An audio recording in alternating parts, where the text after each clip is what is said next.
Buenas tardes, licenciada. Somos el grupo número 1. Estamos conformados por Salomé Castro, Alejandro Caiza, Jonathan Carlos Álvarez, Mateo Marín, Gabriela Zárate y mi persona, Elizabeth Lunda. Como primer punto, les presentaremos sobre la didáctica general.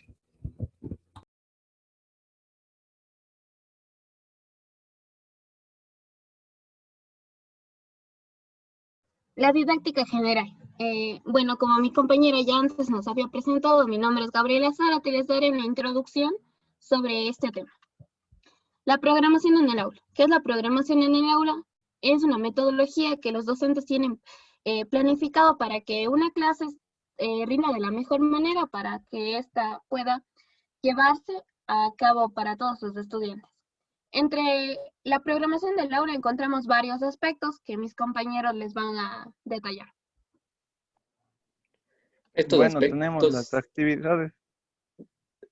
Dale. Tenemos las actividades, coherencia, diversidad y conocimiento. El analizar, el realismo, la utilidad y la conceptualización. A continuación vamos a seguir con la reseña histórica y la conceptualización de la didáctica, que serían una línea de tiempo del texto que leímos. En el siglo XX hubo los cambios más significativos que revolucionaría toda la práctica educativa existente hasta ese entonces. Juan Jacobo Rousseau empezó el tipo de enseñanza aplicado en años anteriores. ¿Me ayudas con la pantalla? Ya. Palacios publicó su obra en 1762, era la crítica de los colegios de los jesuitas de su tiempo, con enseñanzas clásicas y falta de estímulos de pensamientos. En el siglo XIX, Pestalozzi y Froebel fueron dos educadores suizos, cuya idea sobre la educación era muy semejante a la de Rousseau.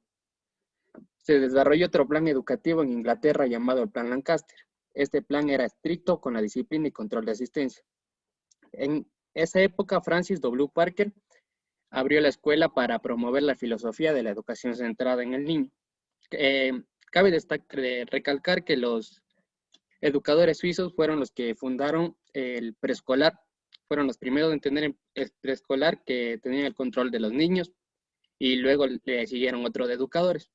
En 1875, Parker tuvo la oportunidad de poner en práctica muchas de sus ideas en Quincy, Massachusetts. Abandonó el currículum prescrito y lo sustituyó por el aprendizaje con el significado y el entendimiento adaptativo de los conceptos.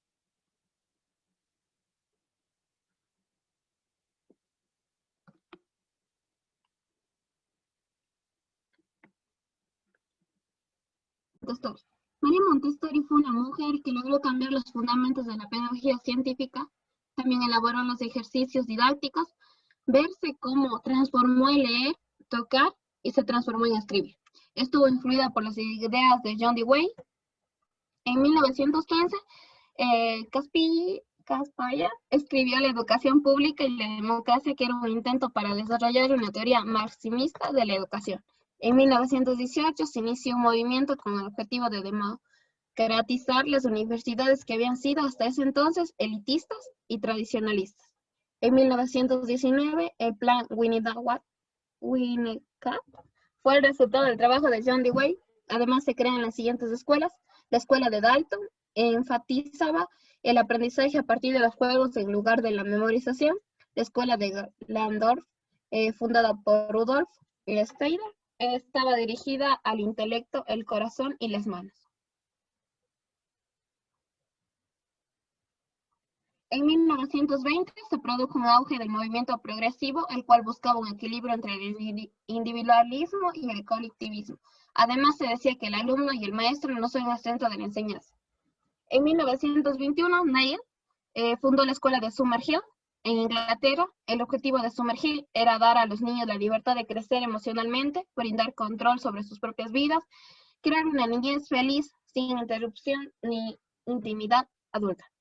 En 1924, Freynes introdujo la técnica del imprimir para aprender. Esta técnica, cada niño imprimía su propio texto. En 1926 se implementa o adopta la correspondencia entre escuelas en Francia. Esto consistía en el intercambio de clases como hechos innovadores. En el año de 1928, a petición del comisario de Educación de la Unión Soviética, Dewey y otros 24 iluminados viajaron al país de la Unión Soviética con el fin de restablecer las deficiencias del sistema escolar. Cabe recalcar también que viajaron a China y Turquía. En 1930 se estableció el Estado Novo, o también conocida como la Revolución Brasileña, debido a que el gobierno era en ese momento provisional y después de esto se dio un golpe de Estado. También se implementó la publicación de textos de alumnos para que otros puedan acceder a este método conocido como la Biblioteca de Trabajo. En el año de 1931 se creó un Ministerio de Salud Pública e Instrucción para un nuevo plan educativo. En el año de 1934, dicho plan se integró a la Constitución. En ello, la educación primaria fue obligatoria y se reconoció el educar a los jóvenes para atender necesidades tecnológicas. Además, incluía educación cívica y moral, con énfasis en los valores de la nación, cultura e historia. En 1935, Freinet fundó la Escuela Independiente. En 1936, Jean Piaget publicó El nacimiento de la inteligencia en el niño, el cual se caracterizaba por un estudio simultáneo de lógica y la formación de inteligencia en el niño. En 1937, el presidente Getúlio Vargas promovió la educación como instrumento central para su gobierno. Y en el año de 1945, Freinet reabre la escuela y funda el cooperativo de la Escuela Moderna. En 1948 publica el libro Walden II, cuya propuesta está basada en la idea de que todo ser humano puede ser controlado por estímulos y respuestas. Entre 1950 y 1954, la escuela de Freinet es atacada por comunistas que no están a favor de conceder importancia a los maestros que enfatizaban el proceso en vez del contenido. En 1954 se realiza la publicación del primer libro de la taxonomía según el dominio de lo cognitivo. 1956, Taxonomía de los objetivos educativos, Benjamin Bloom. La taxonomía de los objetivos educativos fue propuesta con el fin de crear un currículum y evaluar el contenido que estos aportaban. En 1960, Freinet maneja la introducción programada y la expansión de su pedagogía. En 1966 muere Freinet. El núcleo de los trabajos de Freinet estaba integrado por la pedagogía del trabajo, el aprendizaje cooperativo, el aprendizaje basado en el ensayo y error, el método natural basado en el manejo inductivo y global, los centros de interés.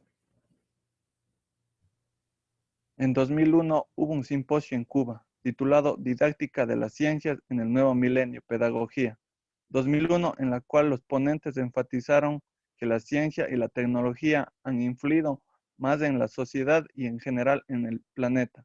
2002, América Latina y el Caribe sufre pobreza, desempleo y una falta de productividad, fenómenos agudizados por la globalización económica, ya que las costumbres y valores se han transformado y las expectativas han cambiado, lo cual ha dado como resultado una desestabilización. 2002. Las reformas educativas han tenido a considerar al docente como un ejecutor de políticas que usualmente son definidas en su opinión o conocimiento, lo que evidentemente también ha limitado las posibilidades de las políticas educacionales se conviertan en prácticas efectivamente desarrolladas en las escuelas. 2003.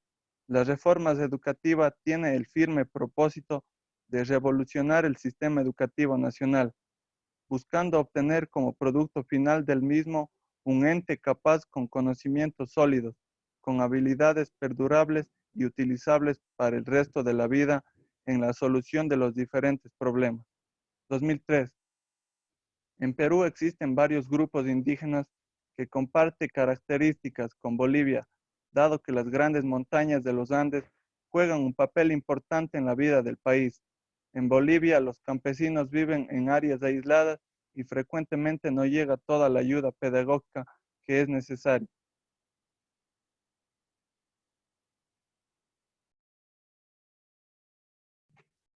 En un libro publicado en el 2003, sustenta la corriente del constructivismo. El alumno participa en la construcción de su propio conocimiento que le proporciona otras habilidades como la de trabajar a manera independiente. En Perú, Stoll 2003 habla de los descubrimientos recientes de frescos y artefactos que adoran la historia de los antecesores de los museos.